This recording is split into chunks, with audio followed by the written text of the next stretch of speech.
Bonjour à tous et bienvenue chez Lucas Mars. Je me situe actuellement à l'aéroport Charles de Gaulle. Donc là, je viens d'enchaîner après une nuit de VTC. Là, il est 5 h du matin.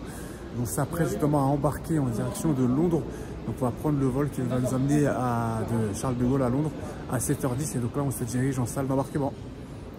Donc là, ça y est, on vient d'arriver à l'aéroport de Gatwick. On a pris donc le shuttle qui nous a amené justement à la station de train de Gatwick.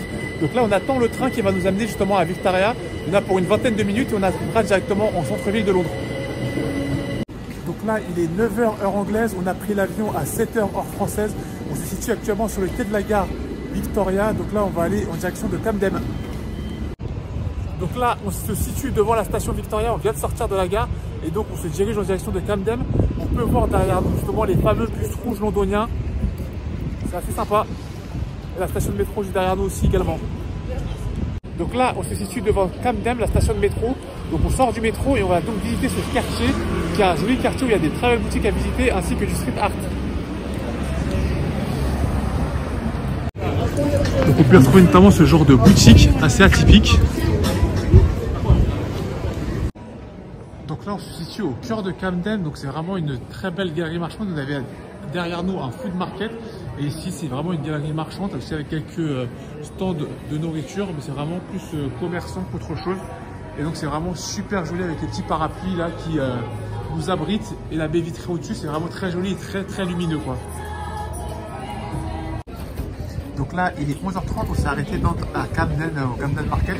Et on a pris deux choses différentes. Moi, j'ai pris un burger de chez Beyond Burger au bœuf. Et madame a pris un burger coréen. Donc là, on se situe dans le quartier de Notting Hill.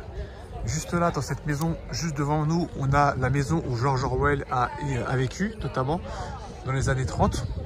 On peut retrouver vraiment de tout type de voitures, notamment comme cette voiture, la style Cuban, comme cette magnifique Porsche 911 dans ce garage. Donc c'est vraiment un beau quartier cosmopolite. Je vais vous montrer un peu plus de plus près les pépites qu'on peut trouver ici. Là, on se promène dans les rues de Victoria et regardez qu'est-ce qu'on trouve. Une Rolls-Royce Silver des années 70. Incroyable. Donc là, on a changé de quartier, on se situe désormais à London Bridge. Donc à Notting Hill, il nous arrive une petite anecdote, c'est qu'on est tombé en panne de batterie, plus de batterie. Et puis nous-mêmes aussi, on n'avait plus de batterie, on est rentré à l'hôtel pour se recharger les batteries. Donc là, il est 17 h 30 heure anglaise. On est ressorti de notre hôtel qui se trouve près de Victoria et on se situe désormais à London Bridge. Il y a une jolie promenade justement qui mène au London Bridge qui s'appelle The Queen Walk, qui est juste ici. Donc on sort de la station de métro London Bridge et on arrive ici. Puis là, on a un bateau de la Navy, un bateau historique de la Navy. Je ne saurais pas vous dire c'est lequel. Et juste là à droite, on a le fameux London Bridge. Donc là, on est à même le London Bridge. On est monté sur le pont. Je voulais vous montrer comment c'était dessus. Vous montrer un petit peu l'architecture. Regardez ces belles poutres, comment ça tient. Cette sorte de porte là où les voitures circulent au milieu. Et on a vraiment une très belle vue de part et d'autre du pont. Là, par exemple, là, au loin, comme vous pouvez le constater, là, on a une vue sur la City. C'est vraiment très joli. Donc là, on se dirige en direction de Tower Hill et on se situe actuellement dans Trinity Square, qui est vraiment un très joli jardin en plein centre-ville de Londres, juste à côté du Tower Bridge, justement. Là, on se situe à la sortie du métro South Kensington. Et regardez qu'est-ce qu'on peut retrouver juste là derrière nous. Un concessionnaire Lamborghini incroyable. Vraiment en sortie de ville, il y en a 3 alignés. Je sais pas combien ça vaut, mais c'est vraiment une certaine valeur. Concessionnaire ici, je suis pas sûr que rouler en Lamborghini ce soit très utile dans Londres vu comment ça roule. Mais bon, c'est toujours beau à voir. Et ben décidément à Londres, c'est vraiment ici qu'on voit les plus belles voitures, j'ai l'impression. F8 Tributo, incroyable. Avec le moteur à l'arrière, je crois que c'est un V12 si je vous dis pas de bêtises. Mais waouh! J'en ai jamais vu d'aussi près à Paris. Ici, franchement, si on les garde normales dans la rue, elles sont pas dégradées. Les gens, ils font pas les cons avec. Ils la prennent en photo et ils passent leur chemin. C'est pas sur Paris qu'on verrait ça. Donc là, on est parti dans un restaurant italien près de Victoria. On va déguster des ziti à la genovese. Et le coup du spectacle, un tiramisu à la pistache, on va se régaler. Autre particularité à Londres, c'est que la marque Opel n'existe pas. C'est remplacé par ceci, Vauxhall. Vous voyez, là, c'est une Opel Mokka de base. Et chez eux, c'est une Vauxhall Mokka. C'est assez original. Donc là, il est 9 h du matin. On se situe dans le quartier de Tottenham. Donc on va donc visiter ce quartier ainsi que manger un bon brunch ici. Donc là, on est sur une des places centrales du quartier de Tottenham. Donc on est arrivé à notre destination. Je voulais juste vous montrer. Là, il est un petit peu tôt. Il est même pas encore 9 h et quelques. Donc c'est pour ça qu'il n'y a personne. Et dimanche matin en plus. Mais sinon, je pense que c'est une rue assez bondée. Donc c'est juste ici qu'on va manger, là, dans l'Apple Butter, là, sur notre droite. Donc c'est vraiment une rue passante habituellement. Mais là, on a de la chance. Il n'y a pas encore grand monde pour l'instant. Donc on s'est fait plutôt plaisir. On a pris des œufs togarashi, qui est un bagel aux œufs. Avec un chicken sandwich. Un apple pancake qu'on va partager à deux. Un chocolat chaud au beurre de cacahuète et de l'ice tea à l'hibiscus. Ça ressemble un peu au bissap en Afrique. Et là, en allant vers Buckingham Palace, qu'est-ce qu'on peut voir? Une jolie Rolls-Royce au loin. Waouh! Il n'y a que Sharon qui peut faire ça. Donc là, on se dirige en direction du palais de Buckingham Palace depuis Piccadilly. Et donc, on traverse un joli parc, le Green Park. C'est vraiment un très très joli parc. C'est vraiment agréable. Il y a des gens qui font leur footing. Là, on est dimanche matin en plus. Donc, c'est vraiment... Ça s'y prête bien, c'est vraiment agréable. Il y a des gens comme là, des athlètes qui font leur footing. Et donc, ça me donnerait même presque envie de faire un footing si j'étais pas là. Que 3 jours, je pense que j'aurais fait un petit peu de sport dans ce parc. Donc là, il est 10 h 56. On se situe devant le palais de Buckingham. Et c'est un moment très important parce qu'à 11 h, il va y avoir la relève de la garde. Donc là, je sais pas si vous voyez tout le monde qu'il y a. Il y a vraiment énormément de monde qui, comme nous, essaye de voir justement ce fameux passage. Il y a des policiers qui sont à vélo. Je vais essayer de vous les montrer si je les revois. Non, pardon, pas à vélo, à cheval. Et à vélo aussi également. J'arrive pas à les retrouver ici. Ils sont juste là. Je sais pas si vous les voyez, les policiers à cheval. C'est vraiment assez impressionnant comme moment. Je sais pas si je verrai grand chose depuis ici, mais je vais essayer de vous filmer le moment si j'arrive à voir. Donc là, ça y est, super. Ils arrivent, on les voit d'ici. Je sais pas si vous les voyez au loin. Je vais essayer de zoomer avec leur fanfare. C'est vraiment un très beau moment. Je vais essayer de vous filmer ça.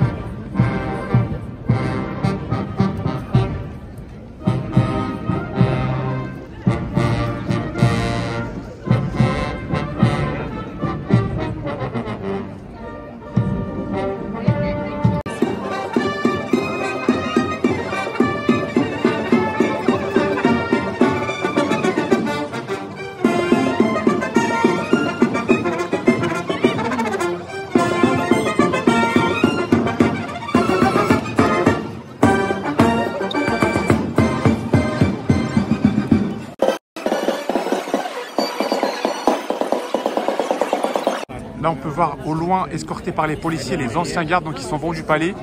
Et donc, on a la relève de la garde juste ici. Je ne sais pas si j'arriverai à vous les montrer à travers les barreaux, qui sont juste ici, donc qui prendront le relais pour 24 heures de garde, il me semble.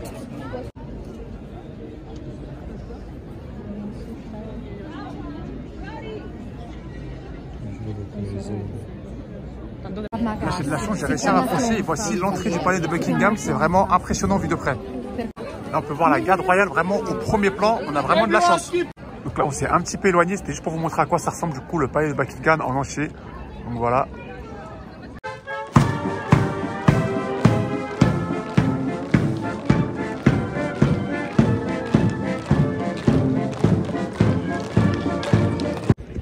Donc là, on est toujours à Green Park et on se dirige en direction de Trafalgar Square.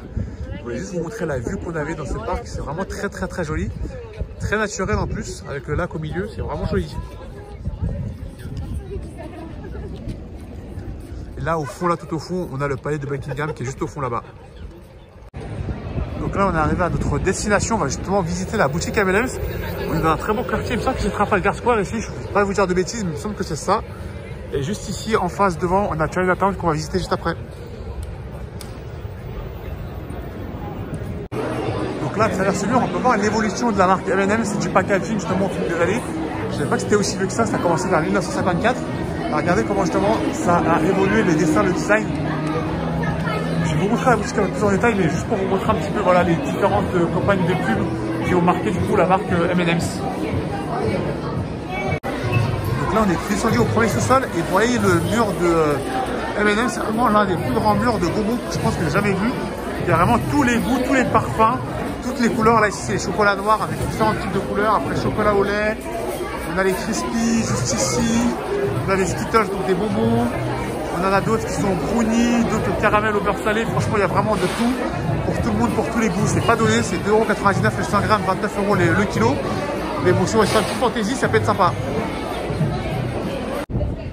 Donc là, on en a fini avec la boutique M&M. Si on pénètre dans Chinatown, je vais essayer de vous montrer un petit peu l'ambiance du quartier. Vraiment, c'est vraiment un quartier asiatique en plein cœur de Londres. C'est vraiment sympa comment ils ont organisé cela. Vraiment, il y a plein d'allées. Il y a pas mal de boutiques asiatiques, pas seulement chinoises, mais aussi des restaurants coréens, par exemple, ici, la Little coréen et japonais. Il y a de tout, il y a de toutes les cultures asiatiques. C'est vraiment sympa comment c'est fait. Donc là, on vient d'arriver dans un rooftop d'un bâtiment qui s'appelle The Garden. Et là, on peut voir au loin, je ne sais pas si vous vous souvenez, hier, je vous avais montré le London Bridge. Je vais essayer de m'approcher un petit peu plus de la baie vitrée pour mieux vous montrer. Donc là, je me suis rapproché de la baie vitrée pour mieux vous montrer. Et franchement, on a vraiment une vue de fou sur tout Londres. C'est pas à 360 degrés, mais sur au moins une partie de la ville, on voit vraiment très bien et très au loin. C'est très dégagé, c'est vraiment très en hauteur, il n'y a pas de vis-à-vis. C'est vachement super, c'est ce qu'il faut quoi. On va se profiter un petit peu de la vue. Je ne vais pas vous décrire ce que c'est parce que moi-même je ne sais pas. Mais là, comme je vous disais, là au loin, ici c'est le London Bridge. Et cette tour, j'ai regardé ce que c'était, mais je ne saurais plus vous dire ce que c'est. Mais c'est vraiment très joli à regarder.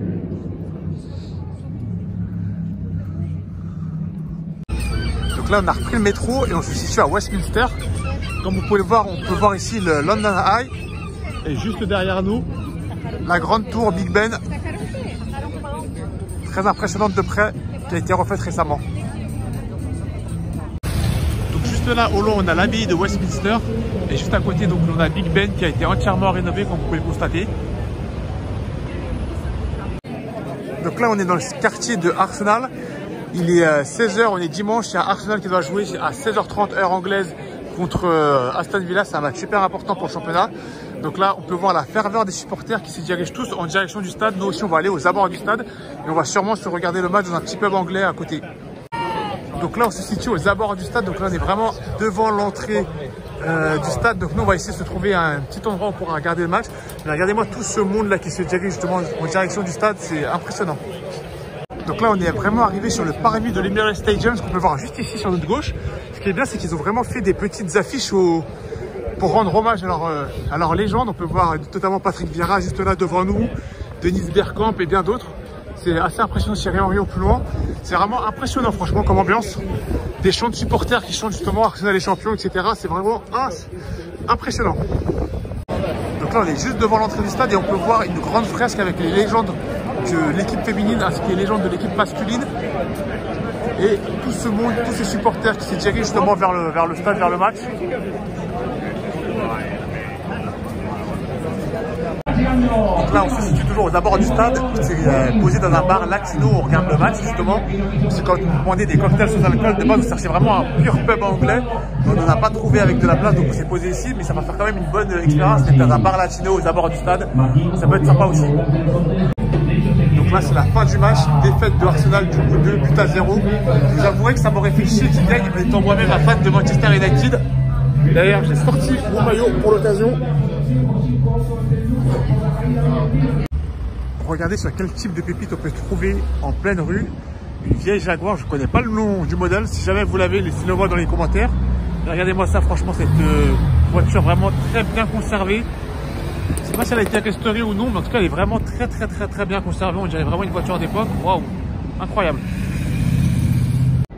Donc là, on a repris le métro depuis Arsenal jusqu'à Westbourne Park et on s'est dirigé en direction du Maramia Café, qui est un restaurant palestinien. On va essayer de découvrir cette gastronomie et je vais vous montrer tout ça. Déjà, la décoration est vraiment typique de cette région. On peut y voir notamment un portrait de Yasser Arafat, qui était donc leur chef d'État.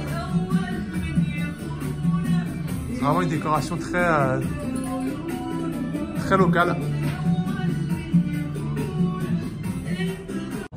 Donc là, on a commandé deux plats typiques de la Palestine. Donc moi, j'ai pris un chicken moussakhan, ça ressemble à ça, c'est une sorte de wrap au poulet accompagné d'une sauce à l'ail et au yaourt, ainsi qu'un shish taouch, qui est un plat un peu plus commun dans le Moyen-Orient.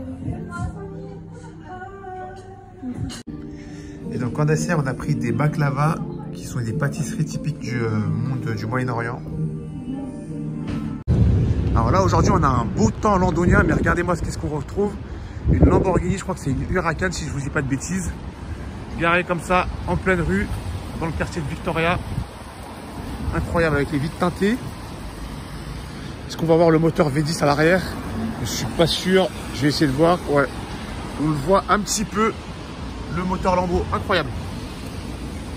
Donc là, on est dans le quartier de Blackfriars. Nous sommes actuellement sur le Millennium Bridge. On peut voir sur notre droite, là-bas, au loin, le London Bridge, avec cette grande tour dont j'ai oublié le nom. Et en face de nous, nous avons le Tate Modern. Donc là, on est rentré dans le Tate Modern Museum. Donc c'est une galerie d'art gratuite. En fait, il y a plusieurs étages. Il y a certaines expos qui sont gratuites, comme celle-ci par exemple. Mais vous avez aussi des étages avec des expos payantes. Il y a une expo sur le Japon notamment qui est payante en ce moment. Et chaque mois, apparemment, ils renouvellent donc les étages et donc les expositions qui y sont. Donc là, on vient de sortir de la boucle de métro et on se situe donc à Piccadilly. Je vais vous montrer un petit peu comment c'était.